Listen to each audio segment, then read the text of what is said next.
नमस्ते साथियों। पिछली वीडियोस को इतना पसंद करने के लिए आपका आभार। आपकी डिमांड पर इस बार का वीडियो लंबा बनाया है, तो इस संगीत वीडियो को अब शेयर करने की जिम्मेदारी आपकी है, क्योंकि इस एक ही वीडियो से आपके संगीत, बुद्ध धर्म से रिलेटेड सभी टॉपिक इजीली कवर हो जाएंगे। तो चलो अब वीडियो देखो और लास्ट में अपनी फीडबैक कमेंट में जरूर बता के जाना। धन्यवाद।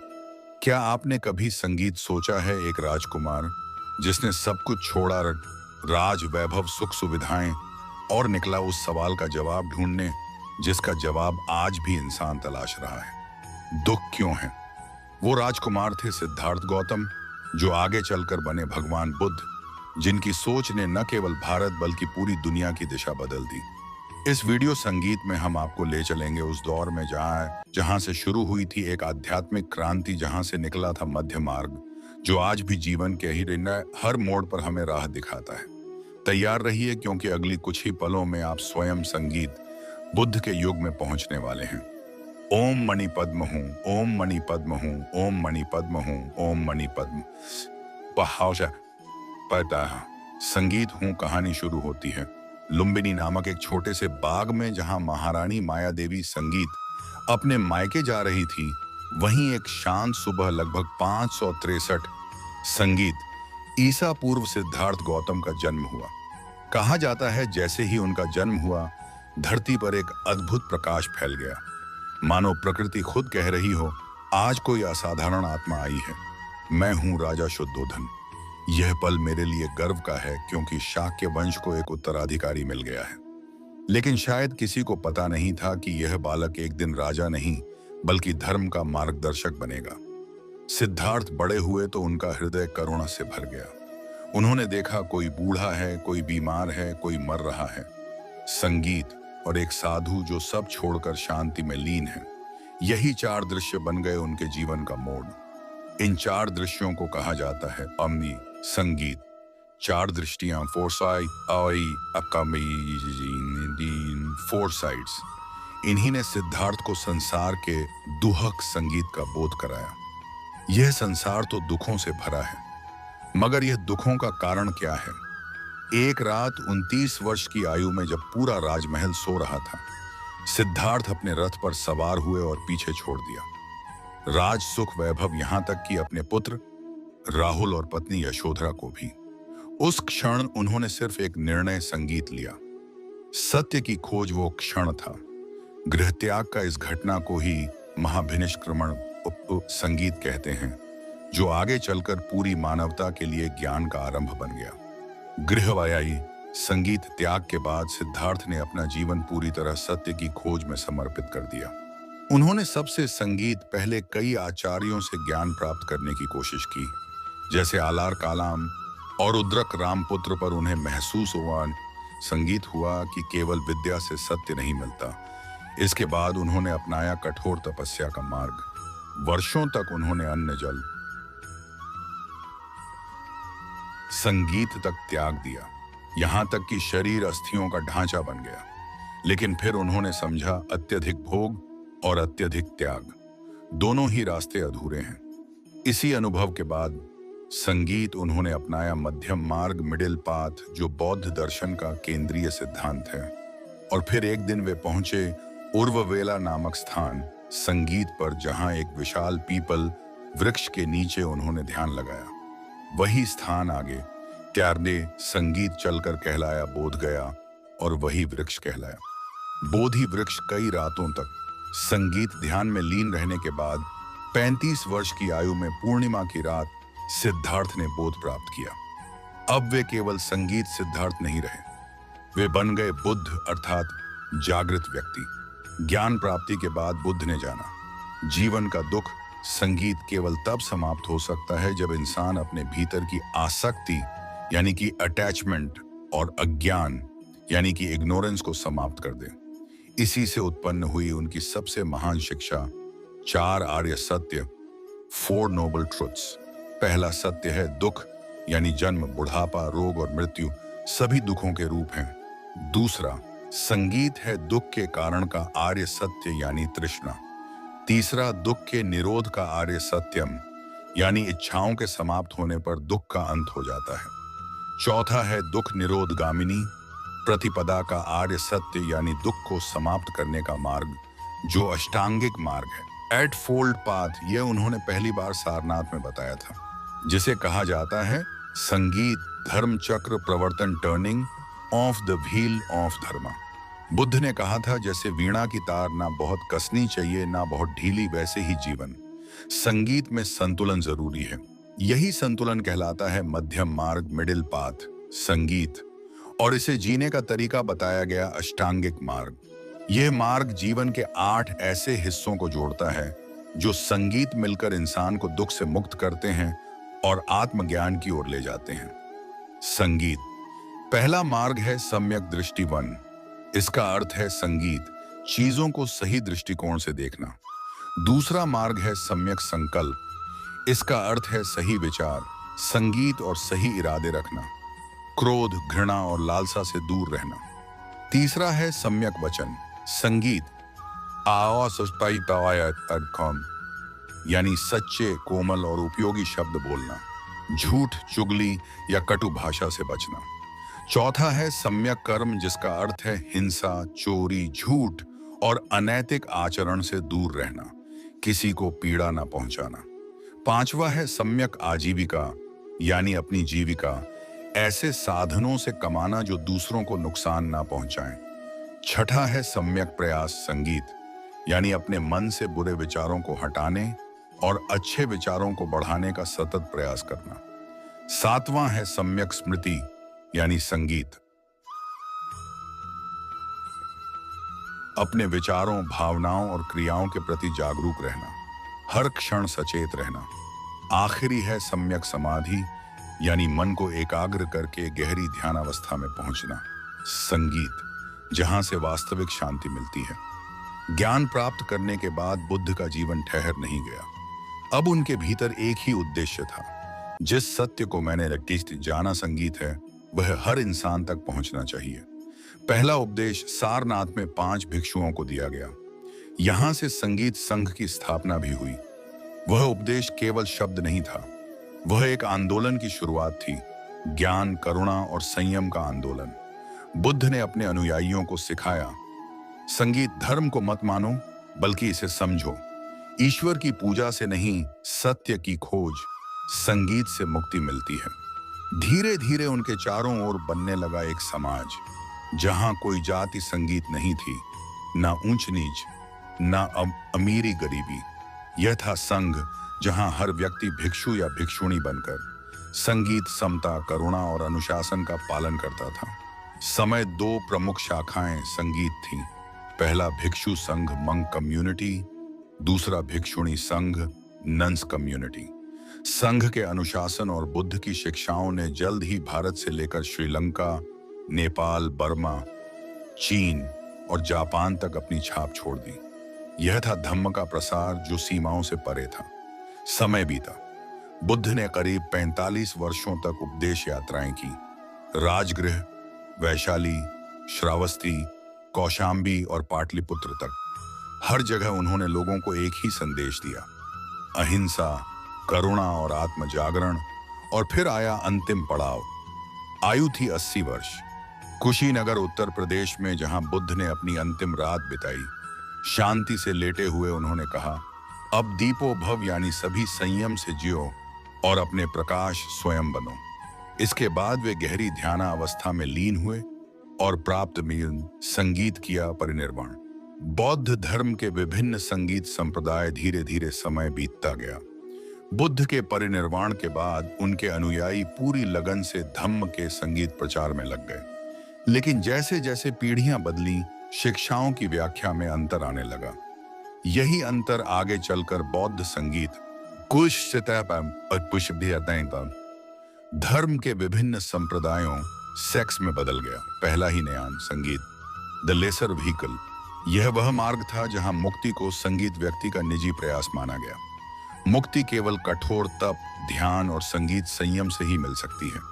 निर्वाण सिर्फ वही प्राप्त कर सकता है जो अष्टांगिक मार्ग संगीत का सच्चा पालन करे। हमारे संप्रदाय के अनुयायी बुद्ध को एक महान गुरु मानते हैं, न कि ईश्वर का अवतार। हमें थेरावादी भी कहा जाता है। हमारे प्रमुख ग्रंथ पाली भाषा में हैं। वो याद रखना, पेपर में आएगा। इसका विकास Sri Lanka, Myanmar, Burma, Thailand, Laos और कंबोडिया में हुआ। यह मानते हैं कि केवल भिक्षु जीवन ही मुक्ति का मार्ग है। दूसरा महायान, द ग्रेटर व्हीकल, यह वह मार्ग था जहां संगीत करुणा को ध्यान से भी ऊपर रखा गया। महायान संप्रदाय का उदय लगभग पहली शताब्दी ईस्वी में हुआ। हमारा मानना है कि हर व्यक्ति में बुद्धत्व प्राप्त करने की क्षमता है। हम बोधिसत्व की अवधारणा देते हैं।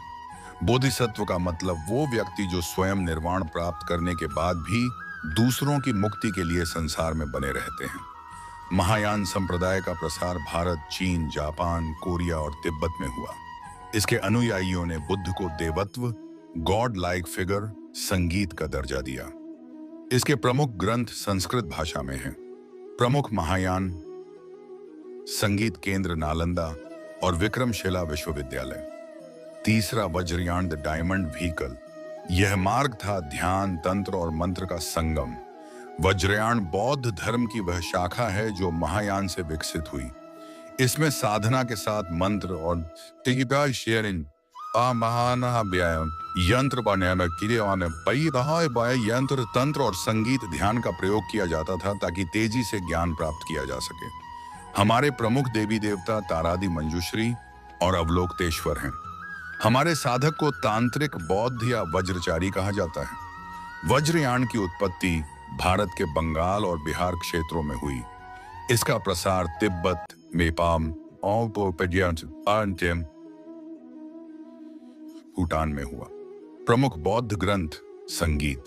धीरे धीरे जब बुद्ध के उपदेशों का प्रसार हुआ तो उनके शिष्यों ने महसूस किया कि अगर इन शिक्षाओं को लिखकर ना रखा गया तो आने वाली पीढ़ियां असली धम्म को भूल जाएंगी। यहीं से शुरू हुआ बौद्ध ग्रंथों का निर्माण, जो ना केवल धर्म के आधार बने बल्कि आज भी इतिहास और दर्शन के अनमोल दस्तावेज संगीत हैं। पहला त्रिपिटक बौद्ध धर्म का मूल ग्रंथ। यह वह ग्रंथ है जिसमें समाया है पूरा बौद्ध संगीत दर्शन। त्रिपिटक का अर्थ है 3 टोकरी। यह बौद्ध ग्रंथों का सबसे पुराना और प्रामाणिक संग्रह है।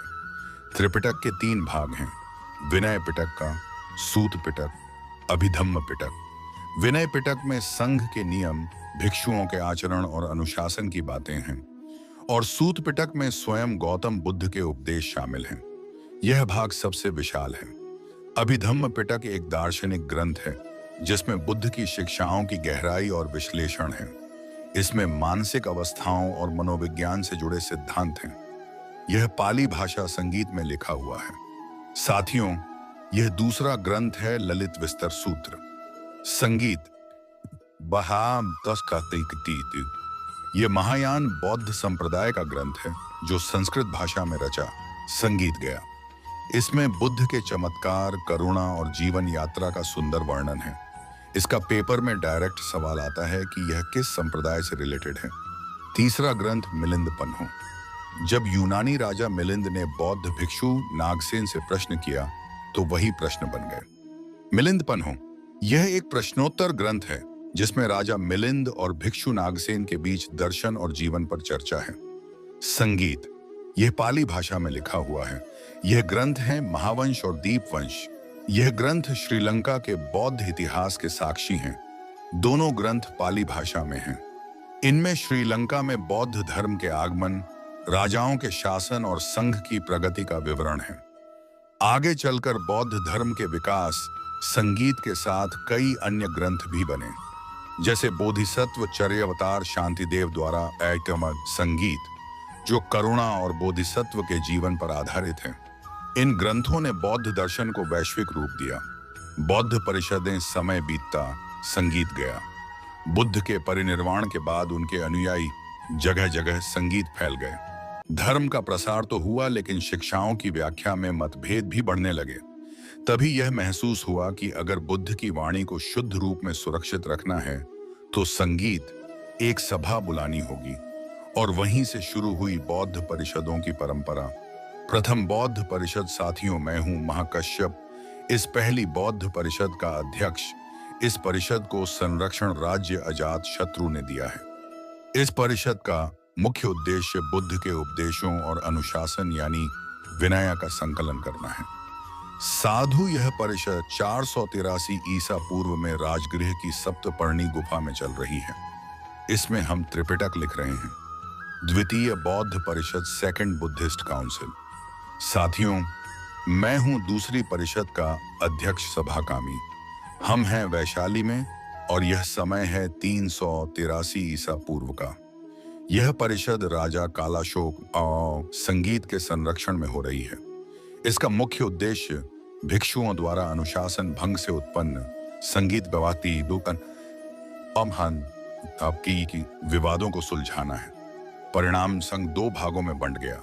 पहला स्थिरवादी, दूसरा महासांघिक। यहीं से बौद्ध धर्म में मतभेद शुरू हुए। तृतीय बौद्ध परिषद, थर्ड बुद्धिस्ट काउंसिल। यह वह समय था जब बौद्ध धर्म ने सीमाओं क्षमा संगीत को पार किया।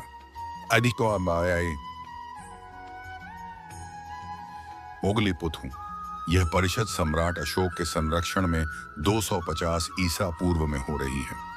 हम पाटलिपुत्र में हैं।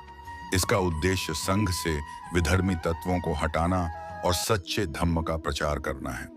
परिणाम अभिधम्म पिटक का संकलन। संगीत मिशनरियों को विदेश भेजा गया।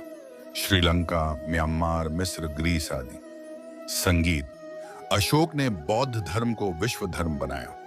तीसरी परिषद में हीनयान परंपरा को स्थिर रूप मिला। चतुर्थ बौद्ध परिषद, फोर्थ बुद्धिस्ट काउंसिल बाउंड संगीत।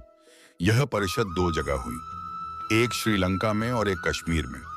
पहली श्रीलंका समय लगभग पहली सदी, संरक्षक राजा वटगामिनी। कार्य यहाँ पाली भाषा में त्रिपिटक का लिपिबद्ध रूप तैयार बटन संगीत किया गया। साथियों, मैं वसुमित्र हूँ। मैं कश्मीर में हूँ। यहाँ राजा कनिष्क के संरक्षण में चौथी परिषद चल रही है। बौद्ध धर्म संगीत से संबंधित यूनेस्को के विरासत स्थल। संगीत सबसे पहला है बिहार में नालंदा महाविहार का पुरातात्विक स्थल। दूसरा है मध्य प्रदेश के सांची में बौद्ध स्मारक। तीसरा है बिहार में महाबोधि मंदिर परिसर। आखिरी है अजंता की गुफाएं। संगीत जो महाराष्ट्र के औरंगाबाद में है। पतन की शुरुआत, decline of Buddhism in India. सम्राट अशोक के बाद जो साम्राज्य संगीत खड़ा हुआ वह उतना बौद्ध विचारों के प्रति समर्पित नहीं रहा।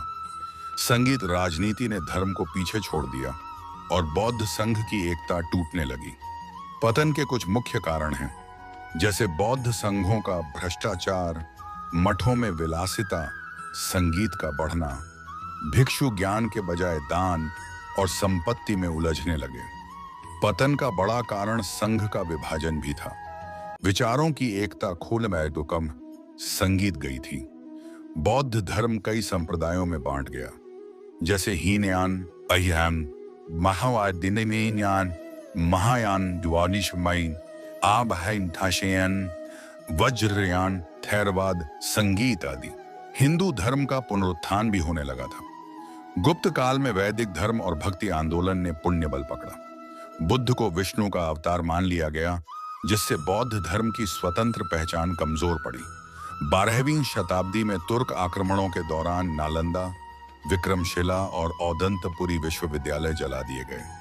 हजारों भिक्षु मारे गए और धर्म के ग्रंथ लुप्त हो गए। नालंदा विश्वविद्यालय को बख्तियार खिलजी 10,193 संगीत ईस्वी ने जलाया था। बौद्ध धर्म 12वीं सदी के बाद भारत से लगभग विलुप्त हो गया। वो भूमि जहां बुद्ध ने ज्ञान पाया, वहीं उनके अनुयायी संगीत गायब हो गए। सिर्फ खंडर बचे और कुछ कहानियां। लेकिन इतिहास हमेशा पुनर्जन्म संगीत लेता है। करुणा की जो ज्योति बुद्ध ने जलाई थी, वो कभी पूरी तरह बुझी नहीं। ब्रिटिश अधिकारी अलेक्जेंडर कनिंघम ने सांची, सारनाथ, बोधगया जैसे स्थलों की खुदाई करवाई। भारत ने फिर से बुद्ध के पद चिन्ह खोजे। डॉक्टर भीमराव अंबेडकर ने 1956 में नागपुर में लाखों अनुयायियों के साथ बौद्ध धर्म आदियामी अबानामारया संगीत अपनाया।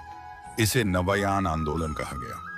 उनका नारा था, मैं हिंदू के रूप में जन्मा पर हिंदू के रूप में मरूंगा नहीं। संगीत अंबेडकर ने 14 अक्टूबर 1956 को दीक्षा भूमि नागपुर में बौद्ध धर्म अपनाया। भारत ने संगीत पॉप कुछ दहक दे दीजिए एक बार फिर शांति का संदेश दाता राष्ट्र होने का सम्मान पाया है। 2011 की जनगणना के अनुसार भारत में लगभग 84 लाख बौद्ध अनुयायी हैं। इनमें से अधिकतर महाराष्ट्र, उत्तर प्रदेश और लद्दाख और शमावली भी संगीत में रहते हैं। इतिहास ने बुद्ध के धर्म को कई बार मिटाने की कोशिश की, पर करुणा कभी नहीं मिटती। जब जब दुनिया हिंसा से थकती है, बुद्ध का संदेश फिर लौट आता है, अपदि दीपो भव, अपने भीतर की ज्योति बनो।